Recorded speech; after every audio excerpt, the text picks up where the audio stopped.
그런데 사랑이와 소망이 둘 모두 무언가 좀 이상한 부분들이 있었습니다. 저는 무엇인지 잘 모르겠는데 뭔가 좀 답답하고 껄끄러운 느낌이 계속 있었습니다. 우리나라 반려동물 산업의 민낯을 처음 알게 되었습니다. 안녕하세요 여러분, 수의학 전공 브리더 캡틴 강입니다. 저는 현재 충남 공주에서 봄베이와 벵갈 고양이 육종원인 디퓨어 캐터리에서 대표 브리더로 있고요. 서울대학교 수의과대학원에서 동물행동의학 전공으로 석박통합과정을 밟고 있습니다. 많은 분들이 오해하시는데 수의사는 아니고 수의학자라고 보시는 것이 더 정확합니다. 수의사처럼 동물들에 대한 의학적 처치를 하지는 못하고 부족한 부분이 아직 많습니다. 하지만 적어도 제가 브리딩하고 있는 동물들에 있어서는 최고의 전문성을 갖추기 위해 날마다 노력하고 있습니다. 오늘은 제가 어떻게 브리더가 되었는지를 말씀드려보고자 합니다. 새로운 사람들을 만날 때마다 저는 지금 품종 고양이 브리딩을 하고 있는 브리더입니다 라고 직업을 소개하는데요. 얼마 전까지만 해도 설명을 하는데 많은 시간이 걸렸는데 최근에는 점점 알아주시는 분들이 많아지고 있는 것이 느껴집니다. 그와 함께 브리더를 꿈꾸는 청소년, 청년들도 많아지고 있는데 막상 브리더에 대한 정보는 카더라가 넘쳐날 뿐 많이 부족한 것 같아요. 아니요, 저는 20대 중반이 되기 전까지 브리더라는 직업이 있는지도 몰랐습니다. 15살 때부터 원래 제가 바라고 꿈꾸던 진로는 의공학자였습니다. 아버지께서 다큐를 하나 보시다가 저를 불러서 같이 보았는데 거기서 의료공학의 미래를 다루고 있었고 저는 그때부터 의료공학 연구원이 되겠다고 결심했었습니다. 그래서 대학 학부도 서울권에 있는 나름 이름 있는 공과대학 기계공학부로 진학을 하였고 의료공학대학원 진학을 위해 생명과학을 복수 전공했습니다.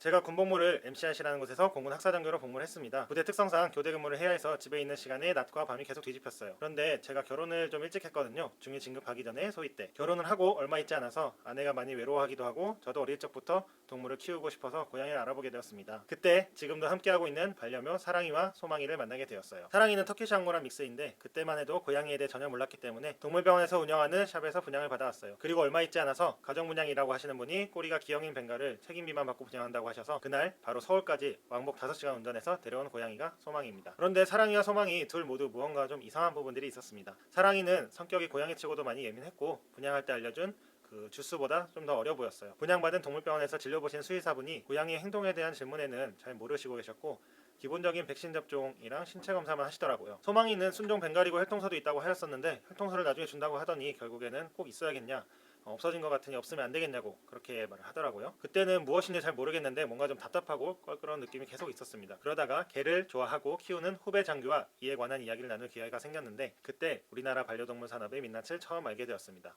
그땐 정말 충격적이었죠. 그래서 그 후배에게 물어봤습니다. 이게 맞는 거니? 정말 이럴 수밖에 없을까? 그 친구가 그때 브리더라는 사람들에 대한 이야기를 해주었습니다. 와, 우리나라엔 브리더가 없나?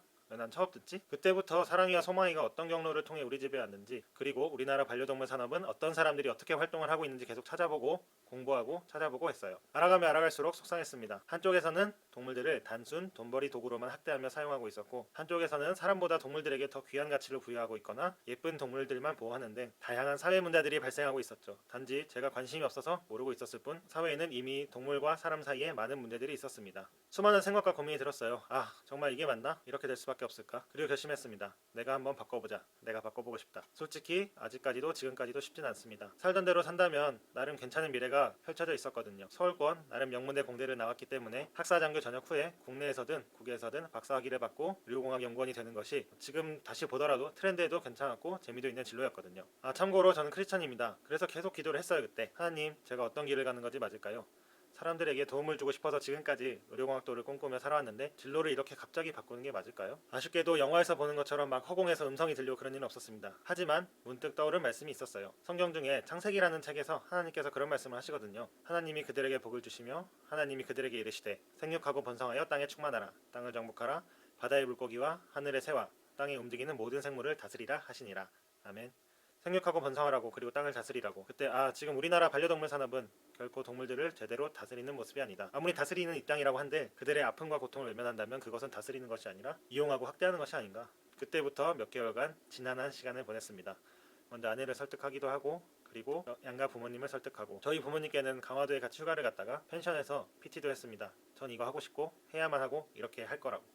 그렇게 전 고양이 브리더로 첫 걸음을 내딛게 되었습니다. 지금까지 제가 왜 어떻게 브리더가 되었는지에 대해서 이야기해보았습니다. 브리더로서의 첫 여정을 시작할 때 열정과 의욕 그리고 꿈과 사명에 가득 차서 정말 의욕에 가득 차서 시작했거든요. 그런데 무엇이든 그렇잖아요. 아무리 어려움을 예상하고 준비하더라도 쉽지는 않은 것 같습니다. 다음 영상에서는 브리더라는 직업에 대해서 좀 더 말씀드리고 어떻게 하면 브리더가 될 수 있는지, 브리더라는 직업의 장단점은 어떤 것들이 있는지와 같은 조금은 더 현실적이고 디테일한 이야기를 해드리고자 합니다. 지금 제가 브리딩도 하고 있고 학위과정도 밟고 있고 자녀들도 양육을 하고 있다 보니 마흔만큼 자주 영상을 업로드하기는 어려울 것 같아요. 제 이야기와 제가 대표 브리더로 있는 저희 DPO 캐틀 육종원에 대해 알고 싶으신 분들이 있으시다면 제 채널 정보에 블로그 주소가 있거든요. 거기로 가서 보시면 보다 많은 이야기, 많은 정보를 얻으실 수 있으니 한번 살펴보시기를 바랍니다. 브리더라는 직업이 궁금하시다면, 브리더를 꿈꾸는 젊은이라면, 혹은 인생 이막을 브리더로 멋지게 살아보고 싶으신 분들이라면 구독과 알림 해주세요. 브리더의 일과 현실에 대해 알려드리는 영상이 올라오자마자 바로 보실 수 있으니까요. 그리고 오늘 영상이 부족해도 볼만하셨다면 좋아요도 부탁드리겠습니다. 저는 제가 바라고 꿈꾸는 것들이 더 많은 사람들에게 알려지면 좋겠고, 그럴수록 이 땅 대한민국의 반려동물 문화도 더욱 빨리 선진화될 수 있다고 믿고 있거든요. 감사합니다. 다음 영상에서 뵙겠습니다.